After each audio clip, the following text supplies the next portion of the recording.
Hello everyone welcome to Devanjali cooking song मैंने आज मुझे सहित लाउ चोपार गोटे बढ़िया रेसिपी शेयर करी। लाउ चोपा को आपण मैंने तो फिंगी दौथे ताकू न फिंगिकी आपण एभलिया रेसिपी बनैकी खातु।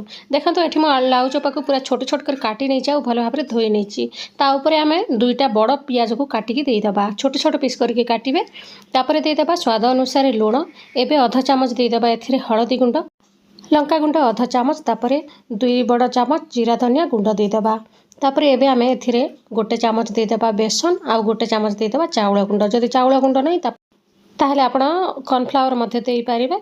तापर गोटे बड़ चामच गरम मसला गुंड देदेबा बढ़िया फ्लेवर आसीबो। तापर ये सब को भल भाव में हाथ में आग मिक्स करबा। तापर आमे अल्प अल्प पानी देकी याकू जेमती आमे पिठो भजा बनै थाउ से भलिया याकू बनैबा।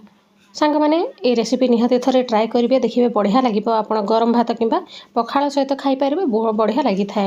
ये देखो मु गोटे चामच खंडे पानी देती आउ भल भाव में मिक्स कर मिक्स हो गला। एवं आम तावा गरम करवा तावारे देदेबा तेल को चारिपटे स्प्रेड करदेबा। बनैबा बहुत सहज आपण मैंने या न फिंगिकी एभलिया बढ़िया रेसिपी बनैकी खातु।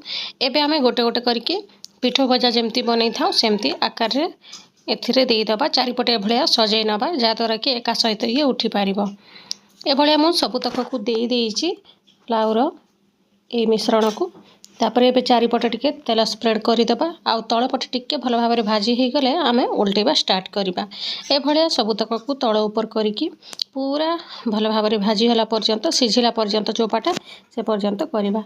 आशा करुँचे ये रेसिपी आपण मैंने पसंद करेंगे। देवांजलि कुकिंग सहित जोड़ी होकर रुहतु एभलिया नुआ नुआ रेसिपी देखा। Thank you.